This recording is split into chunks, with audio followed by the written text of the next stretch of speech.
Well, I'm always concerned about the movement, but because the nature of the concern varies from time to time. I'll just mention one concern, out of a number perhaps.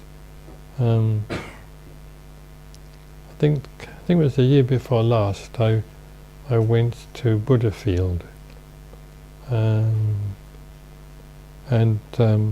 I had a discussion with Christopher Titmus, whom I hadn't met before, who was giving talks there that year. And in the course of discussion, we naturally were talking about dangers to the movement, or dangers to the Dharma in the West.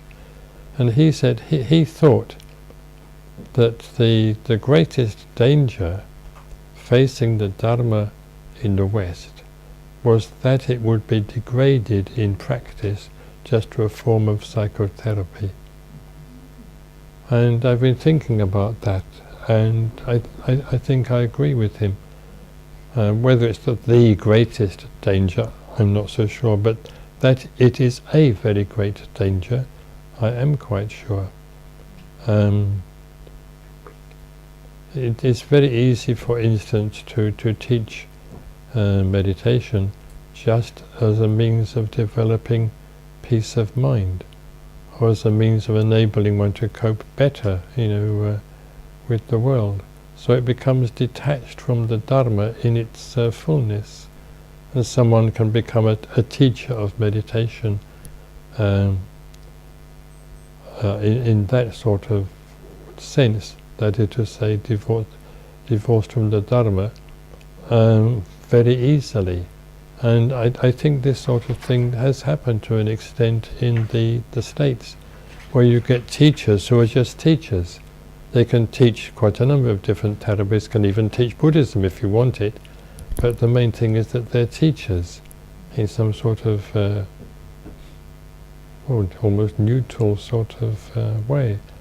It was suggested some time ago that there should be a sort of association of these teachers who could be called upon to provide whatever someone wanted, whether he wanted a bit of Buddhism or a bit of Islam or a bit of mindfulness. Any of them could provide it. So this struck me as a very undesirable sort of development. So we have to watch it, within our own movement, because yes, there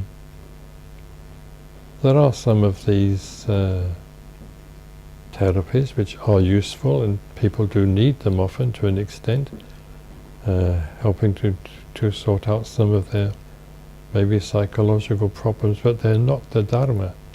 And we should be very careful that we don't have so many of these sort of therapies operating at our centers that in effect the Dharma is to an extent lost sight of.